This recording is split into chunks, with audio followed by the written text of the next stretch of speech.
Hi everyone, it's Arkan checking in from the Hobby Lounge. I hope everyone is doing good today. And I wanted to make actually another weekly vlog, which I do every week. And basically, this one's kind of going to be about a couple very different topics. But you know what? I got some thoughts in my mind and I love sharing it with you guys. So please subscribe. If you guys have anything to add, always comment below. I'm going to reply to everything. Huge love to you guys. And of course, I got one of the most beautiful kits. This is our kit from this year. And quick housekeeping, as you guys know, we beat Chelsea yesterday 1-0 to advance to the League Cup finals or the Carabao Cup finals. And I just wanted to say, man, I'm so happy. Like looking back, I remember because they were saying the last time we've been in a final was 2020, and I remember that during COVID it was the FA Cup final, and I remember we beat Chelsea that day as well. So it's um it's just so crazy like how long it's been, and it just shows you like how fast time flies. Not in football, but just life in general. So that's we got an amazing chance to win a trophy, and I agree with what everyone is saying as well. You this is the thing. If we win the League Cup and we kind of and just we get over that hump of like, you know what? Because everyone's been like, that's the one thing everyone latches onto. We haven't won a trophy in so long. This that just kind of that kind of pressure. If we win that, and we basically not just silence like all of our doubters, silence all the banter and everything, but just to be like, you know what?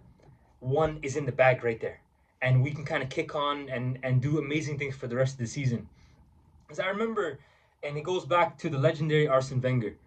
When I remember when he said it was a quote, and I think he said something about dream big. And me personally, I'm always gonna say it like this. I'm not afraid to back my team, and if I'm gonna back Arsenal. I love Arsenal, and this is the thing. If I'm gonna say, yeah, if people ask, are you gonna win? I'm gonna say, yeah, hell yeah, we're gonna win. And this is my thing. I just don't understand like people that try to keep expectations low. So then I think in terms of their mindset, it's like, if I keep expectations low, then maybe I won't get bantered as hard at the end of the season. I don't mind being bantered, man. Like football is banter, and I'm always gonna back us to win. So right now, we're on for every single competition, and you know what? We have an amazing chance to do something great, and I hope we kick on for the rest of the season.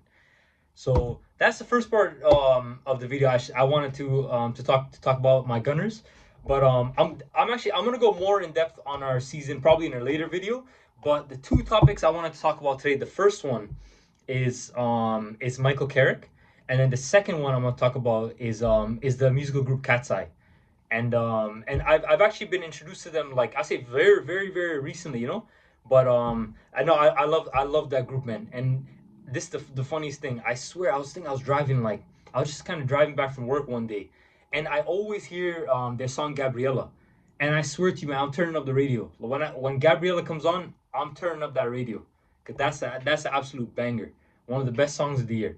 So back to the first topic. So in terms of Michael Carrick now, and I love making these videos as because everyone knows like I'm an Arsenal fan, like I love Arsenal, but I love making these videos where I'm non-biased. So I'm basically speaking to you guys from the perspective of like a football fan. And if I'm looking at Manchester United right now and what Michael Carrick is doing, he may have started as the interim manager, but he's not ending as the interim manager because it would be a huge mistake for them to not give him the permanent job at the end of the season. And I'll tell you guys why right now. So when he first got hired, I remember I believe it was Roy Keane. I think a lot of the Manchester United fans were like they were okay with it. He's one of their legends.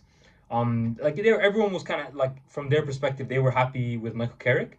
But I think it was I don't know if I was watching. I think it was on Twitter. I saw Roy Keane just kind of he kind of dismissed it in a way, like he was not really happy with Michael Carrick getting the job, or either he wasn't happy with Michael Carrick getting like the permanent job.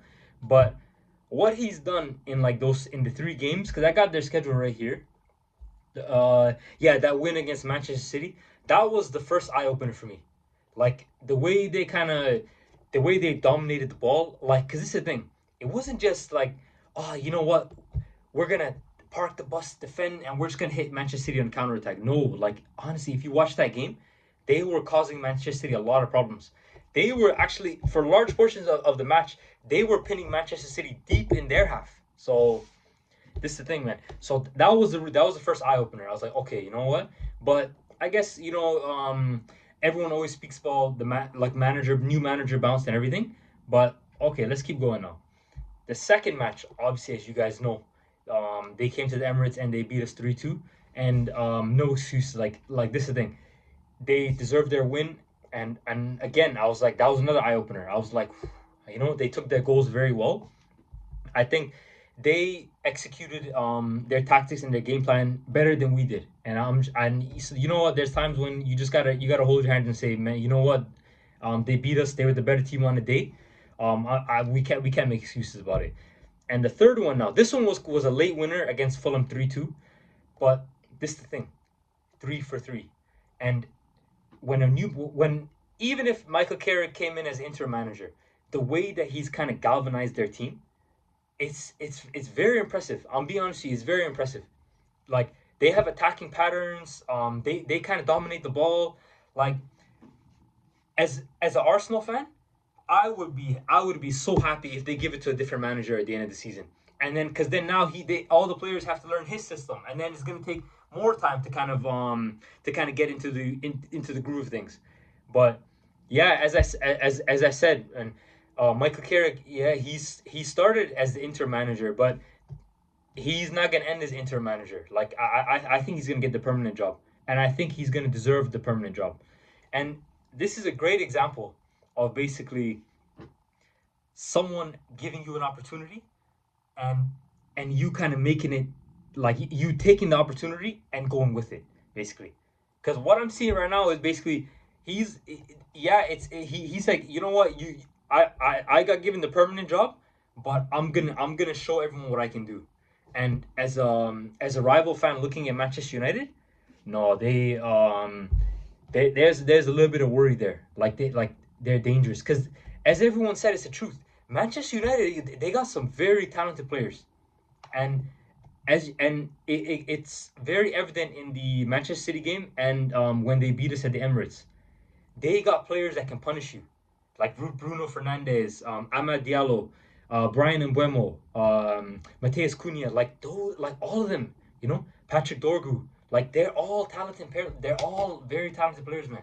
So the one thing I think as rival fans, and we banter United, but at the back of our mind, like, we always knew, man, these guys, like, they got some talent. Like, if someone comes in, galvanizes them, and has them playing like kind of good football, like they could be very dangerous. So yeah, that's a perfect example of an opportunity, of someone just basically grasping opportunity and running with it. So I'm very curious. I'm very curious to see how Manchester United does for the rest of the season. So I wanted to finish off with that topic, and the second topic now. So it's so the second topic is I wanted to speak about KATSEYE. And so the Grammys just passed by, and they had a performance at the Grammys where they performed their song "Gnarly," and it's a fun song. Like, it's just one of those fun songs. Grammys gives you 2 minutes, so you gotta kind of rush and make a performance. And the dancing showcase was really good. It was like a fun song, and holy moly, they were getting criticized on Twitter like I've never seen before. And I swear to you, this is why I like I hate Twitter so much sometimes, and this is the reason why. Because people, this is what I believe. People will literally take one thing that say they don't like, one thing that they don't like of you, and they're gonna use it as something to characterize everything that you've done. Because this is my thing. I believe it was because I was introduced to Cat's Eye a like, I'm not gonna lie, I kind of got introduced to them very recently, but I love the song Gabriela. And what I do is, as soon as I find a really good music group or like artist that I love, I kind of go on YouTube, and I'll see the song, and I love watching like a live performance of the song. And this is the thing, everyone on Twitter, like, the way they're disrespecting them is insane. we're not just gonna sit here and lie and say they're not talented, because holy, every single one of them can sing and every single one of them can dance. Like, I can't believe this. Like, some of the things I'm seeing on Twitter is like, just because you didn't like the gnarly performance at the Grammys, which is just like a fun song, it's a 2 minute, you got to kind of rush the performance, doesn't mean that you got to characterize the whole music group based off that one performance. Because this is the thing, I'll tell you this right now. I pulled up the YouTube thing right here. Go check out KATSEYE's Gabriela performance right here, one at the 2025 MTV VMAs, and then go check out the Lollapalooza in Chicago. And if this is the thing, that performance, the one Lollapalooza at I believe you said it was Chicago. So this was 2025. There is literally, the crowd is freaking insane. Like, I can only imagine if you're on that stage and you see like 1,000 freaking people, like thousands and thousands of people. Like, it just goes on basically. It's so loud that, like, I swear to you, you gotta have the mic so close to you, because sometimes it's even hard to kind of like to hear the performance. But they were so good, like I could hear it. But this is the thing. Go back and watch Gabriella with those live performances, and sit there with a straight face and tell me they ain't talented, and I will call you a liar, basically. So that's the one thing I want to say, and it's just, it kind of goes back to every single time I see this on Twitter, like, and it's like a hive mind, basically. Like, everyone will see one thing that they didn't like or enjoy, and then they're basically just gonna characterize like the whole music group based off that one thing. No, man. No, you know what? I love KATSEYE, and I love the, and especially the song Gabriella. Like, that song, literally, as I said before, every single time I hear that song on the radio, like, I'm turning up the radio basically. And I want to say, literally, go check out the KATSEYE MTV VMA performance. Like, it was insane. They're singing, they're dancing, like, and it's so.